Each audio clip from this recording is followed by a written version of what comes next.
Hello and welcome to SaltWire today for Friday, February 17th. I'm Scott Squires, in for Kate Walker.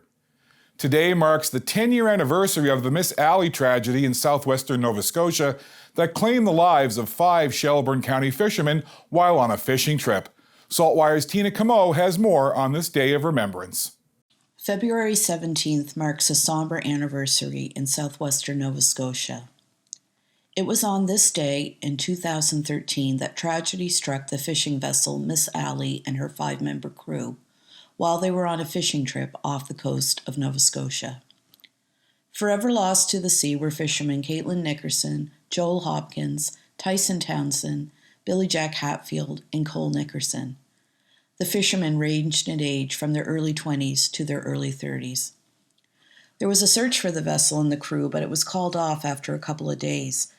The families in the communities wanted and needed more to be done, however, and so local fishermen and divers headed out to sea, eventually relocating the overturned hull of the Miss Alley that had previously been spotted. Divers searched the vessel, but there were no bodies, and the damage to the boat was worse than had been feared. It's felt a rogue wave may have doomed the vessel. For their efforts, the divers were presented with medals of bravery from the province. Family members still miss and talk about their loved ones.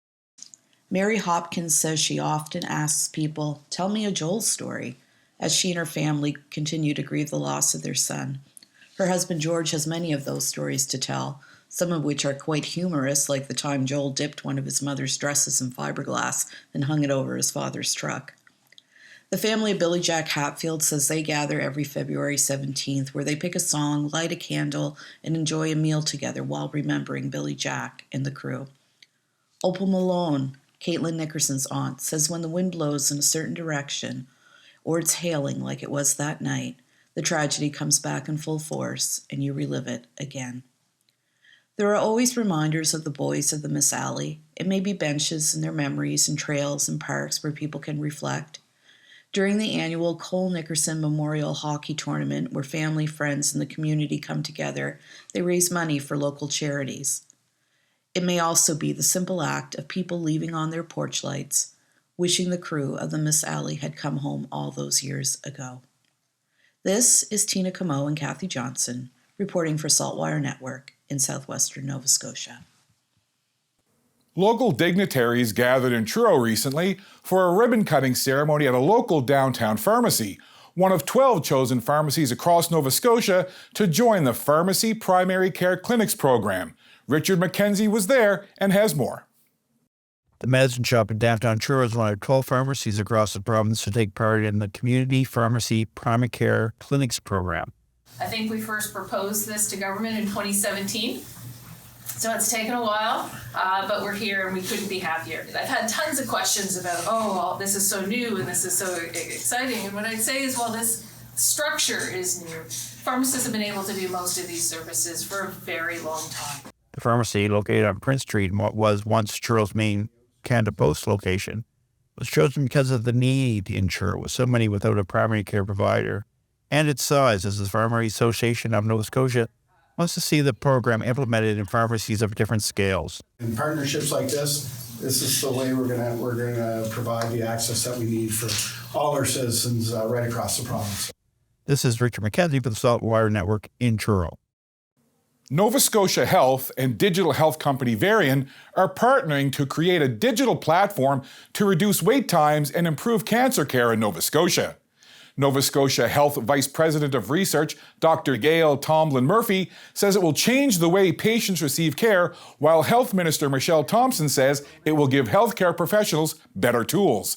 Varian's area system is compatible with the province's one person, one record information system, and patients will start to see changes in communications with healthcare providers in several months. John McPhee has more on the announcement at saltwire.com.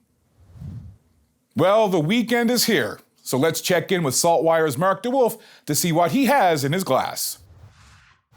Last week, we had Piedra Negra Pinot Grigio. This week, Piedra Negra Malbec, also from Argentina, also from Mendoza.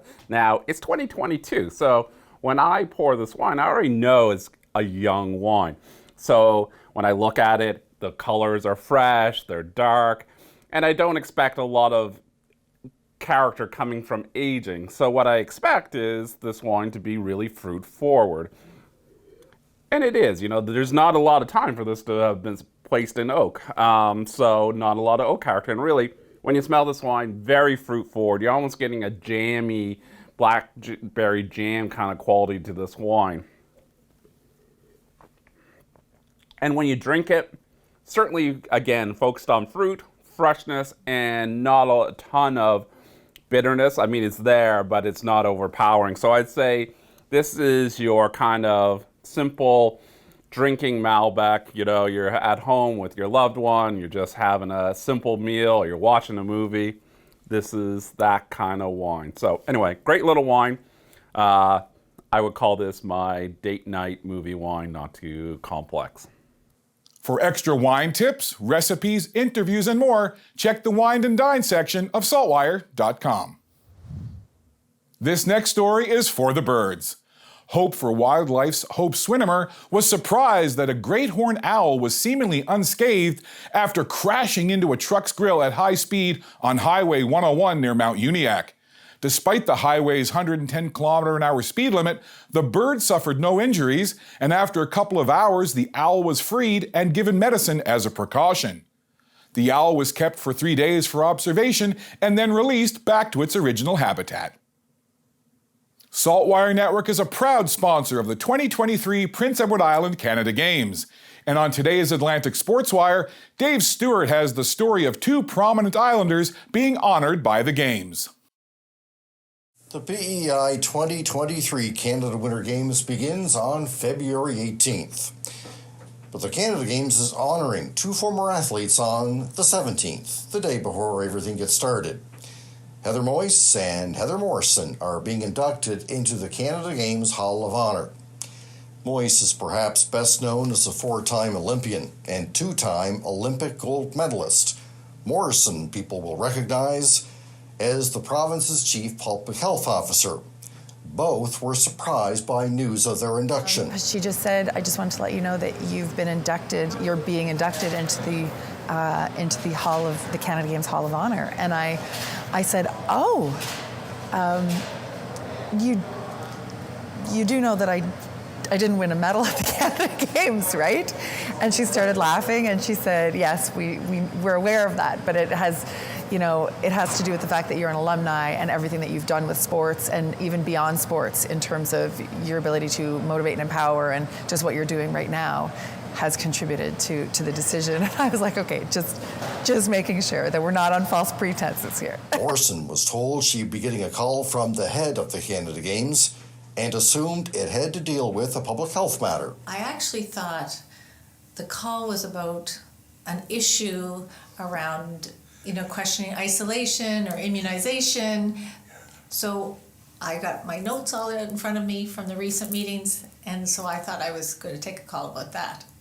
But I was very surprised, and because it wasn't at all what I had anticipated the call was going to be. So I put my book over and decided I didn't need to look at those notes about infection prevention and control measures, and I was just surprised and really, it was something I didn't expect at all. Moyse and Morrison look back on their Canada Games experience and agree that the chance to bond as part of a team and meet athletes from across the country was the best part. If there was one other piece of advice that Moyse and Morrison could bestow upon the athletes, it's that the athletics will take care of themselves. Enjoy the moment. Soak in every minute you can, because this might be the best time of your lives. Reporting in Charlottetown, for SaltWire Network, I'm Dave Stewart. SaltWire Network has comprehensive coverage of the 2023 PEI Canada Games, providing the latest news and updates for the event at saltwire.com. Now, to see what's coming up in the forecast, we're going to check in with our weather specialist, Alistair Alders. Alistair? Happy Friday, Scott. Well, we are in for a messy night in Halifax and across the entire province as a period of freezing rain will change over to ice pellets and then a bit of snow as temperatures will be falling throughout the night tonight into Saturday. And it's best to visualize all this with the weather timeline, and we'll start early this evening where we have that mix of freezing rain and ice pellets through the Annapolis Valley, across the North Shore, and into Cape Breton. As the evening progresses, temperatures will be falling back and we'll see that rain transition to a period of freezing rain along the Atlantic coast of Nova Scotia, looks like around mid to late evening. And then as temperatures continue to fall below the freezing mark later this evening and overnight tonight, we will see the freezing rain transition through a period of ice pellets, and then overnight into Saturday morning, a period of flurries or even a bit of light snow as we head into Saturday morning with temperatures well below the freezing mark. Now on Saturday morning, a cloudy start to the day. Temperatures will be near -5 in Halifax. We'll still have some lingering bands of flurries and light snow around, but overall the system will be clearing. And as the day progresses, the clouds also clear for much of mainland Nova Scotia to sunshine. Temperatures holding steady though, near -5 here in Halifax throughout the day on our Saturday, but seeing that sunshine in the afternoon. Now Sunday will be the pick of the upcoming long weekend. We'll have mainly sunny skies and temperatures will be mild, heading up to 4 degrees for the high on Sunday. Could see some late day high cloud cover ahead of our next system, which arrives on Heritage Day Monday. We'll have periods of rain that could fall heavy at times with gusty winds. About 10 to 30 millimeters of rain on the way to Halifax. Could see some pockets of 30 to 50, and winds will be gusting from the south up to 60 kilometers per hour, but it's going to be mild. Temperatures will be well above freezing, so no threat of snow or freezing rain with this system. Do take care if you have to be out on the roads this evening and into early Saturday. It will be icy. Sunday, the pick of the weekend out of the 3, and then more wet weather arrives on our Monday.